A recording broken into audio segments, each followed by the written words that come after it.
That's what this podcast is. It's not about your adventure bucket list. It's just me mispronouncing everything. Oh. Hey there, adventurers! Welcome back to Ticket Before You Kick It, the podcast where we explore everything that you can put on your adventure bucket list. I'm Alexandra, the Bucket List Mermaid, and today we are going to be headed to a place that's got it all. Majestic mountains, scenic rivers, and some of the best hiking in Colorado. That's right, we're talking about Buena Vista, or Buena Vista, Puny Buny, you take your pick.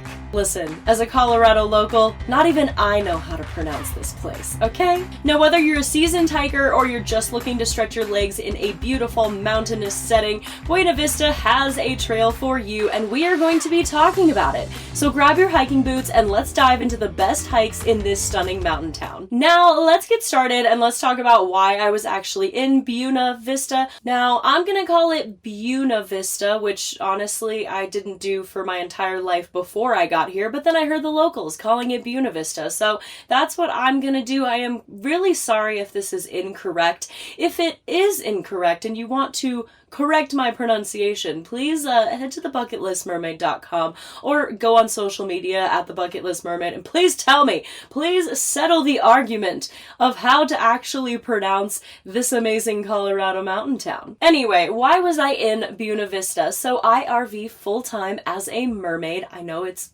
crazy. If you want to see the pictures, you can go to the show notes and see all about it. I will post a mermaid photo so that you can see.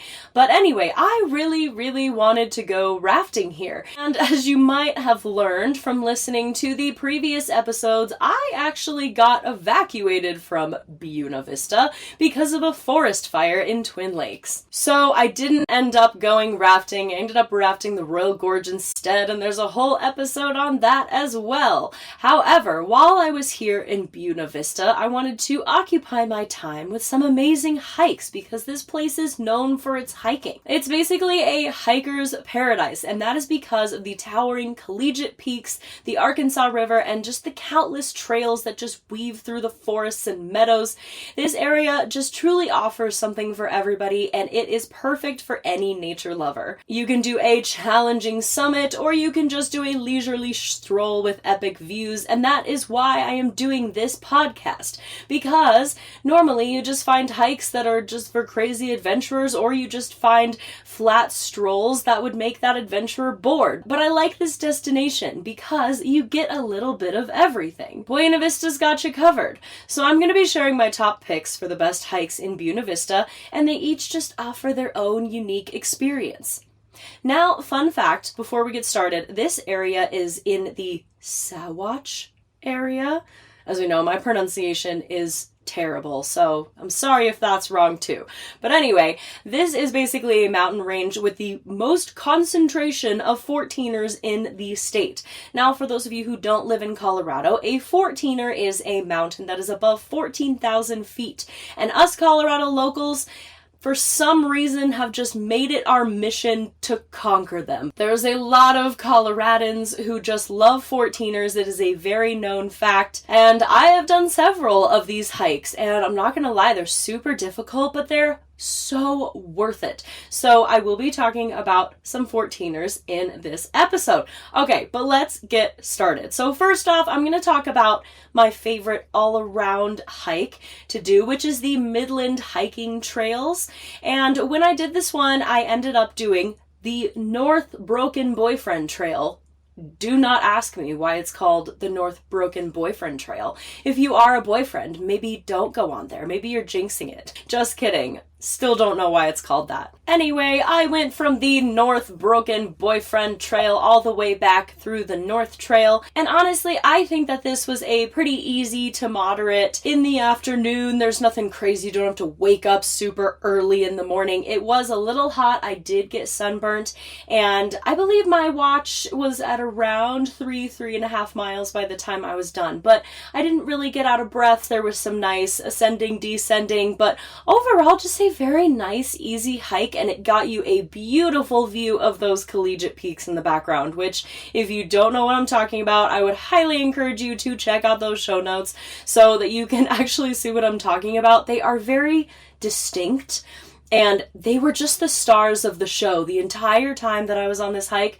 Just absolutely beautiful Collegiate Peaks in the back, stunning mountain views the entire time. And also, if you don't want to do the exact hike that I did, there are a lot of trails to choose from. And I really liked this because I found that it broke up the crowds a little bit. And I actually went back to this trail because on that north trail you actually get a pretty good look at the river, and I was there in early June, so all of the snow runoff had come, which means very high water levels, and this river was a little angry. And the river's big. It's not just a little babbling brook. It's huge. So that is very, very fun to hike next to. And I actually ended up going back, doing a little yoga class because I'm also a yoga teacher. And I did a mermaid shoot because, as I said, I'm a mermaid. So it was overall just a very, very beautiful place to go.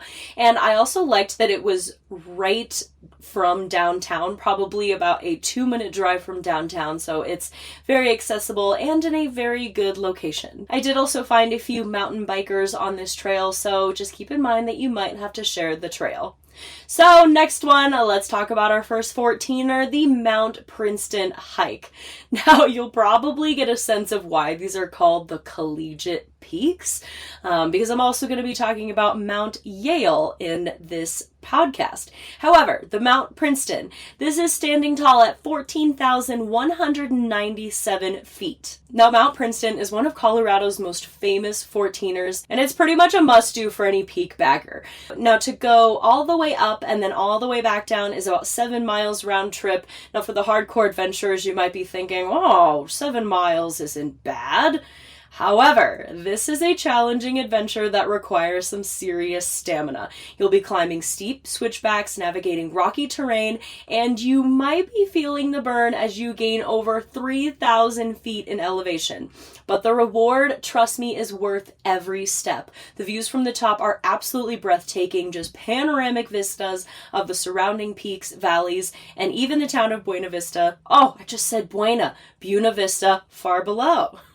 Now, if you want to know my epic local secret for hiking 14ers, because I have done a lot of these, and everybody looks at me like I'm absolutely insane.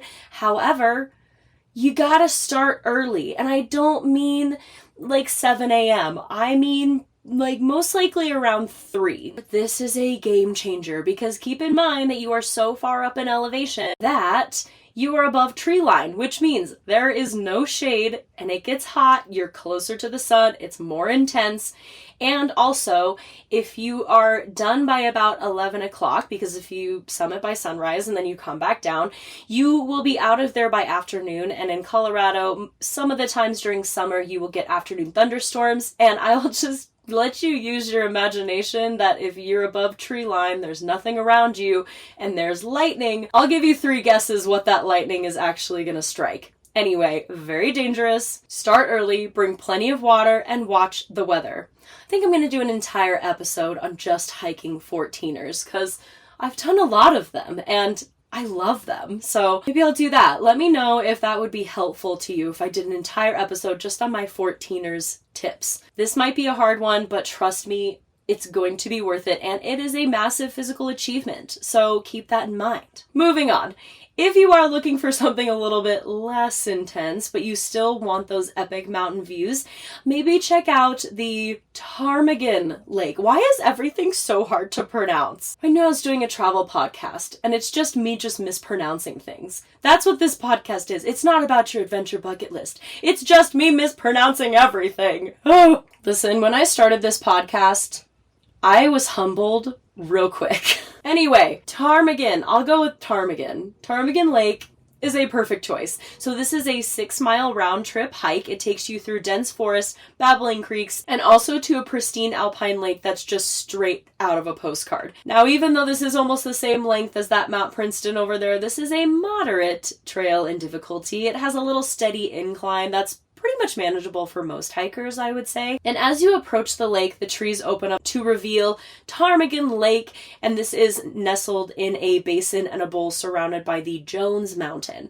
This reflection of the lake in the crystal clear water is simply stunning, so you might want to pack a picnic, definitely bring a camera, and just enjoy this peaceful moment in a mountain paradise. Now, speaking of lakes, let's just talk about another gem, which is the Cottonwood Lake. Now, this is an easy, family-friendly hike that is perfect if you're just short on time or you just want to enjoy a relaxing walk. There's a trail around the Cottonwood Lake, and it's about a 3-mile trip and is mostly flat, making it accessible for all skill levels. You'll stroll through serene forests with glimpses of the lake and surrounding mountains just peeking through the trees, and it's just a great spot for fishing, wildlife watching, or soaking in the beauty of the area. And the best part, it is also close to town, so you can easily fit it into your day even if you do have other plans. Now moving right on, if you're looking for something more off the beaten path, which I actually found out because I went to one of those beer gardens in downtown Buena Vista,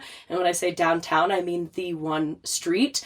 But anyway, this is the Harvard Lakes Trail. This is a lesser known hike, and it's about 7 miles round trip, and it offers a mix of just about everything: forests, meadows, and not one but 2 beautiful lakes. The trail starts off relatively easy, and you wind through this aspen grove, which would be absolutely gorgeous in the fall. I unfortunately was not there during the fall, but I would love to go back when it is fall because that aspen grove would be stunning. And as you gain elevation, you start to catch glimpse of those iconic Collegiate Peaks, and then soon enough you'll arrive at the first Harvard Lake Trail. Again, Collegiate, Harvard, Yale, Princeton. Are you seeing a trend here? The second lake is just a little bit further up the trail, and both are perfect for just a peaceful break or maybe some reflection time. As I said, I'm a yoga teacher. Maybe do some yoga, some meditation. This hike is less crowded than the more popular spots, so it's a great choice if you're looking for something more quieter and more secluded. And then last but not least, let's talk about another 14er, which is Yale Peak.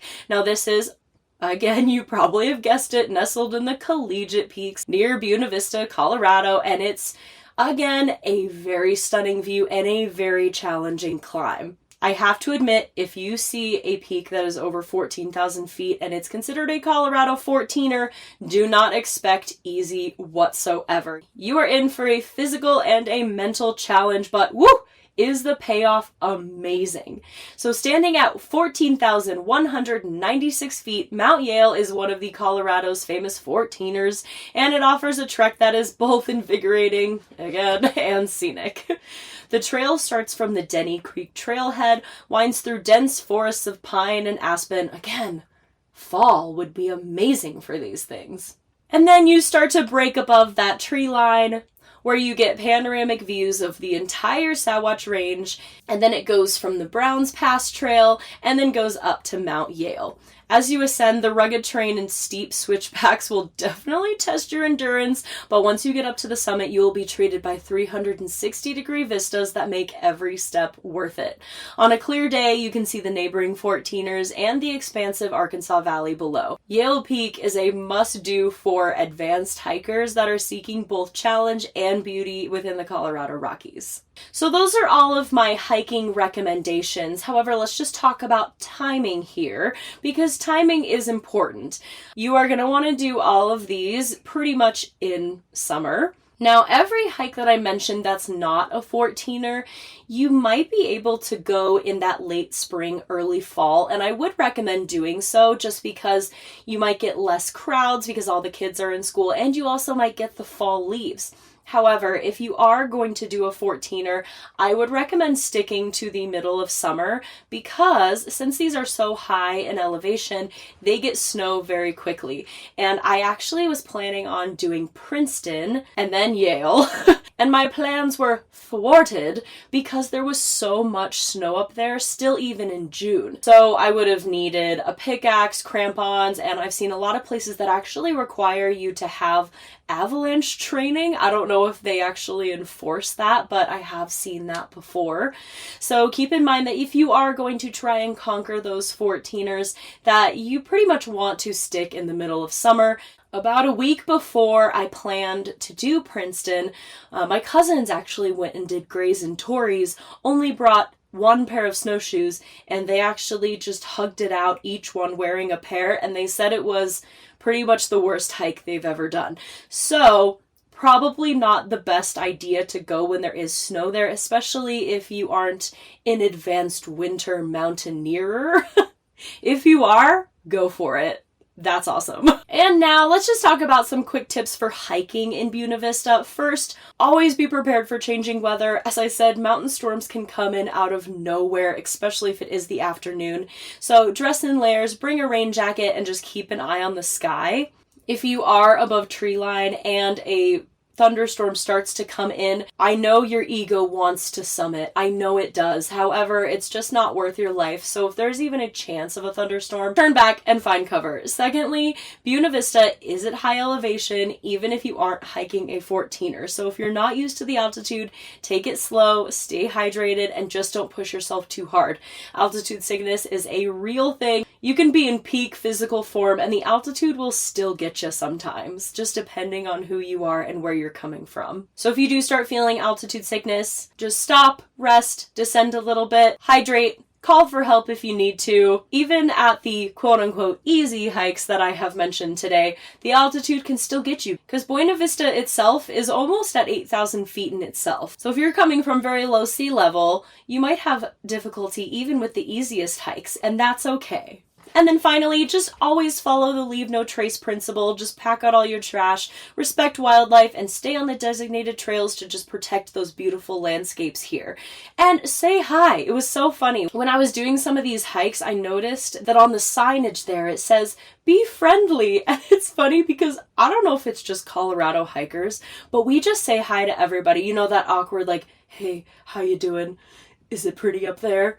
Am I almost there? Like, you know, you say as people are coming towards you, that kind of thing we do all the time. And when I was hiking other places, like in Utah and California, it was still there, but it just wasn't as much as Colorado. So if you notice people being very friendly to you on the trail, that's just what we do. Don't ask me why. Just very friendly mountain people. Now, if you've done a few of these hikes and you've said, no more, I don't want to hike, I would highly suggest going to thebucketlistmermaid.com because I have some of the best things to do for your Buena Vista bucket list. On there, I will link it in the show notes so that you can see all of the things that you can do in Buena Vista because it's not just hiking.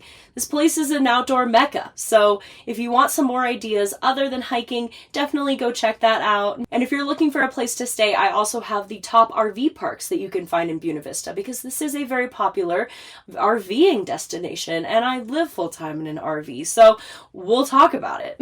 So if you're interested in that sort of adventure, check it out. Well, that's it for today's episode of Ticket Before You Kick It. I hope this guide to the best hikes of Buena Vista, I can't, has you feeling inspired to hit the trails and explore everything that this incredible area has to offer. So whether you're doing a 14er or you're just enjoying a peaceful walk around a lake, Buena Vista has a hike that is just right for you. And if you do end up hiking Buena Vista, don't hesitate to reach out on social media. I'm on pretty much everything at The Bucket List Mermaid. I want to hear how it went. I want to see your pictures and I want to cheer you on as you are conquering that adventure bucket list. If you did enjoy this episode, don't forget to subscribe, leave a review, and share it with your fellow adventurers. And as always, if you have any questions, hiking tips, or stories to share, hit me up on social media. I would love to hear from you, learn from you, cheer you on. So until next time, happy hiking and keep exploring.